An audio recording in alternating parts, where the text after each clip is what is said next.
जैसा कि आप सब लोग जानते हैं कि हम पिछले कई महीनों से संघर्ष कर रहे हैं रेसलिंग फेडरेशन ऑफ इंडिया के प्रेसिडेंट बृजभूषण सिंह के खिलाफ, क्योंकि उसने भारतीय महिला पहलवानों का यौन शोषण किया है और भी काफ़ी सारे जो हैं घोटाले फेडरेशन के माध्यम से उसने किए हैं। पिछले कई दिनों से हम देख रहे हैं कि समाज में हमारे खिलाफ एक अलग से नैरेटिव बनाया जा रहा है, कुछ अफवाहें फैलाई जा रही हैं और साथ में मीडिया भी कई तरह की खबरें जो है दिखा रहा है। तो हमारा आज ये वीडियो बनाने का एक ही पर्पज़ है कि हम जो अपनी सच्चाई, जो असली सच्चाई है, वो आप लोगों तक पहुंचा सकें। आज हम इस आंदोलन की शुरुआत से लेकर अभी तक पूरी की पूरी सच्चाई आपके सामने डिटेल के साथ रखेंगे। आज जो हमारे ऊपर कई तरह के जो आरोप भी लगे हैं, आज हम उनका भी जवाब जो है प्रूफ के साथ देंगे। सबसे पहला जो आरोप हमारे ऊपर लगा था वो लगा था कि हमारा ये जो आंदोलन है वो राजनीति से प्रेरित है। कांग्रेस लीडर दीपेंद्र हुड्डा ने हमारे को इस आंदोलन के लिए उकसाया है। आप सबको पता है कि सबसे पहले जो हम प्रोटेस्ट पे आए थे जंतर मंतर पे, वो जनवरी में आए थे और उस प्रोटेस्ट की जो परमिशन है वो बीजेपी के ही 2 लीडर्स ने ली थी। उसका प्रूफ है हमारे पास।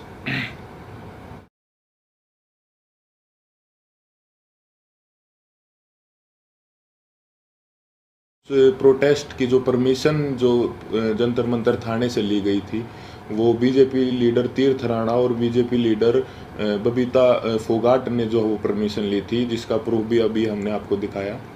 तो ये कैसे हो सकता है कि ये आंदोलन जो है वो कांग्रेस ने करवाया? गारंटी के साथ बोल सकते हैं कि 90% 90% जो कुश्ती से जुड़े लोग हैं, चाहे वो पहलवान हो या कुश्ती से जुड़े हमारे कोचेस हों, उन सबको जो है ये पता था कि 10-12 साल से जो है इस तरह की छेड़छाड़ जो महिलाओं के साथ जो है हो रही है, या उन किसी और कुछ लोगों ने देखा भी था, जिसका प्रूफ मीडिया में कुछ कोचेज ने दिया है। कई लोग जो है इसके खिलाफ आवाज़ उठाना भी चाहते थे, लेकिन हमारी जो रेसलिंग कम्युनिटी है उसमें एकता की कमी थी। अगर किसी ने जो सिंगल अगर ये आवाज़ उठाने का फैसला भी किया तो वो बात जो है रेसलिंग जो है फेडरेशन के प्रेसिडेंट तक पहुंच जाती थी और उस आदमी के कैरियर में दिक्कत आना स्टार्ट हो जाती थी। लगातार और बार बार हमने सभी को बताया है कि जो हमारी लड़ाई वो सरकार के खिलाफ नहीं है, हमारी लड़ाई जो है रेसलिंग फेडरेशन के प्रेसिडेंट के खिलाफ है, क्योंकि जो भी शोषण उसने किया है, जो भी रेसलिंग के लिए गलत किया है, वो उसने फेडरेशन के पद पर बने रहते हुए किया है। और हमारी लड़ाई सरकार से वैसे भी नहीं हो सकती, क्योंकि जो मैंने अभी आपको पीछे बताया कि जो है बृजभूषण भी जो है वो रूलिंग पार्टी से ही सांसद है और जो जिन्होंने प्रोटेस्ट की परमिशन ली वो भी जो है बीजेपी के ही लीडर हैं। तो इससे तो ये साफ होता है कि भाई हमारी लड़ाई सरकार के साथ नहीं थी। और हमारे ऊपर दूसरा आरोप ये भी था कि हम इतने टाइम तक चुप क्यों थे। तो इसके कई कारण हैं। सबसे पहले तो एकता की बहुत कमी थी, एक साथ कभी हम हो ही नहीं पाए। और इसका दूसरा कारण तो आप समझ ही सकते हैं कि माइनर जो लड़की जिसने 161 के बयान दिए, फिर 164 के, उसके कई दिन बाद जो है उसने अपने बयान बदले, क्योंकि उसके परिवार को डराया गया, धमकाया गया। तो सिंगल आवाज़ उठा भी कैसे सकते थे। कुश्ती में आने वाले सभी खिलाड़ी बहुत ही गरीब परिवार से होते हैं, उनमें हिम्मत नहीं होती वो इतनी बड़ी व्यवस्था और इतने पावरफुल आदमी के खिलाफ आवाज़ उठा सके। और वो सब आप लोगों ने महसूस भी कर लिया होगा कि इंडिया के टॉप रेसलर्स ने मिलकर आवाज़ उठाई और उसके बावजूद भी उन्हें किन किन हालातों से गुजरना पड़ा। 28 तारीख को महिला पहलवानों के साथ जो व्यवहार हुआ वो पूरे देश ने देखा है। कैसे उनको ज़बरदस्ती घसीटा गया और कैसे जो उनको ज़बरदस्ती अरेस्ट किया गया, जबकि हमने कोई भी जो है कानून नहीं तोड़ा था, ना ही किसी संविधान का उल्लंघन किया था। फिर भी हमारे ऊपर जो है इतना ज़ोर ज़बरदस्ती का और इतना बर्बर व्यवहार जो है किया गया पुलिस प्रशासन द्वारा। हम आप सबको ये क्लियर कर देना पंचायत के बाद हमारे को तो कुछ समय के बाद जो है इस फैसले के कुछ समय बाद हमारे को ये पता चला कि 28 तारीख को जो है नए संसद भवन का उद्घाटन भी है। फिर भी जो है हमने हमारे बड़े बुजुर्गों के आदेश का जो है पालन किया, जिसके परिणाम स्वरूप जो है हमारे को इस तरीके से बर्बरतापूर्वक घसीटा गया रोड पे और जो है हमारे को प्रोटेस्ट साइट से भी जो है ज़बरदस्ती हटा दिया गया। 28 तारीख को जो घटना हमारे साथ हुई उसने हमें अंदर से तोड़ दिया था। हमने देश के लिए इतने पदक जीते, देश का इतना मान सम्मान बढ़ाया, फिर भी हमारे मान सम्मान को जो है वो सड़कों पर रौंद दिया गया। उस घटना के बाद हम जो है इतने आहत हो गए थे, इतने परेशान हो गए थे कि वो बात हम वर्ड्स में भी नहीं बता सकते। हमें कुछ समझ नहीं आ रहा था कि हमारे साथ ये क्यों हुआ। उसके बाद हम सब ने अपने सारे मेडल्स गंगा जी में विसर्जित करने का फ़ैसला लिया, क्योंकि हमें वो अपने सारे मेडल्स बेईमानी नज़र आ रहे थे। लेकिन फिर हरिद्वार में भी हम सब इस तंत्र की साजिश का शिकार हो गए। जैसे ही हम हरिद्वार में अपने मेडल बहाने पहुँचे तो तंत्र से जुड़ा एक आदमी बजरंग का हाथ पकड़ के साइड में ले गया और उससे पता नहीं कितने नेताओं की बात करवाई कि आप रुको, आपके बारे में मीटिंग चल रही है और आपको न्याय भी मिल जाएगा, आप बस 7 बजे तक रुको। और कैसे भी करके जो है 7 बजे तक बजरंग को जो है रोक के रखा और एग्जैक्ट 7 बजे तंत्र से जुड़े और भी इसी तंत्र से जुड़े लोग पता नहीं कितनी संख्या में वहाँ पे पहुँच जाते हैं और वहाँ पे जो है व्यवस्था इस तरह की बन जाती है कि अगर उसके बाद हम मेडल बांटने जाते तो वहाँ पे हिंसा भी हो जाती। तो वहाँ भी हमने फिर समझदारी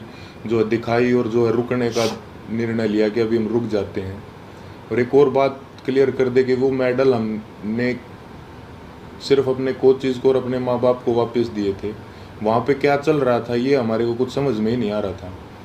हम उस मानसिक स्थिति में थे ही नहीं कि हम वहाँ पे किसी साजिश को या वहाँ पे क्या चल रहा है इस चीज़ को समझ पाते। हम बहुत ही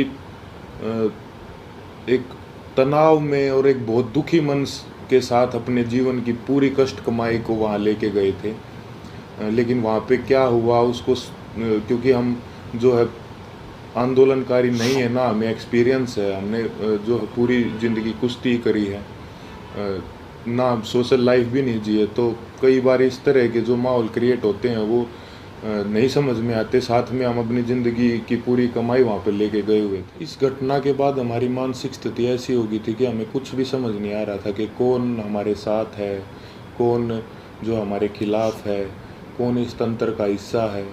हम दिमागी रूप से बिल्कुल जो है ब्लैंक आउट हो गए थे।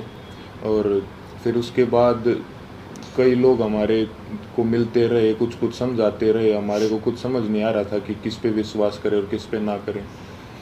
इसी बीच ये समझाया गया हमको कि होम मिनिस्टर सर से आपको मिलना चाहिए क्योंकि जो है सारे समाधान वहीं से निकलेंगे। हम वहाँ पे सिर्फ अपनी बात रखने के लिए गए थे। और अब ये भी सुनने में आ रहा है कि कई खापे जो हैं वो हमसे नाराज़ हैं। मैं सबसे हाथ जोड़ के यही विनती करना चाहूँगा कि आप प्लीज़ अफवाहों पे ध्यान मत दो।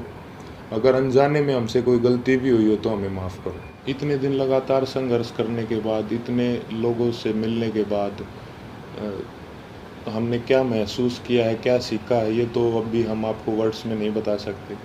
लेकिन हमने कई ऐसे इंसान भी देखे हैं हमारे साथ और कई ऐसे संगठन देखे हैं जो निस्वार्थ भाव से जिन्होंने हमारा समर्थन किया है। हम उनका दिल से धन्यवाद करना चाहेंगे। संयुक्त किसान मोर्चा ने जो है पूरे जी जान से धरातल पे भी जो है हमारा जो समर्थन किया है। भाई चंद्रशेखर रावण का भी मैं दिल से धन्यवाद करना चाहूँगा, क्योंकि ये तंत्र जात पात में हमको बांटना चाहता था, लेकिन उस भाई ने हमारी दिल से सपोर्ट की है। तो चंद्रशेखर भाई का भी दिल से धन्यवाद। सत्यपाल मलिक जी का भी मैं धन्यवाद करना चाहूँगा कि उन्होंने हमारे को प्रेरित किया कि कैसे बेबाकी से अपनी बात जो है रखी जाती है। साथ ही सभी महिला संगठनों का भी मैं जो है दिल से धन्यवाद करना चाहूँगा कि उन्होंने जितनी ताकत उनमें थी हमारा सपोर्ट किया है। साथ ही छात्रों का भी, हर एक उस इंसान का जो निस्वार्थ भाव से हमारे पास हमारे समर्थन के लिए आए हैं, उनका हम दिल से धन्यवाद करना चाहेंगे। और हम चाहेंगे कि आगे भी मुसीबत के समय में आप हमारा ऐसे ही साथ दें। इसके लिए मैं धन्यवाद करना चाहूँगा बीजेपी लीडर जो हैं बबीता जी और तीर्थ राणा जी का, कि उन्होंने जो है पहलवानों को एकजुट करने का काम किया। साथ ही उन्होंने इस आवाज़ को उठाने के लिए उन्हें मोटिवेट भी किया। उसके बाद इन्होंने ही सरकार के साथ जो है मीडिएटर बन के जो पहलवानों को एक कमेटी का नाम दे के जो है आश्वासन दिलवाया सरकार से, यही उसके बीच में जो है मीडिएटर थे।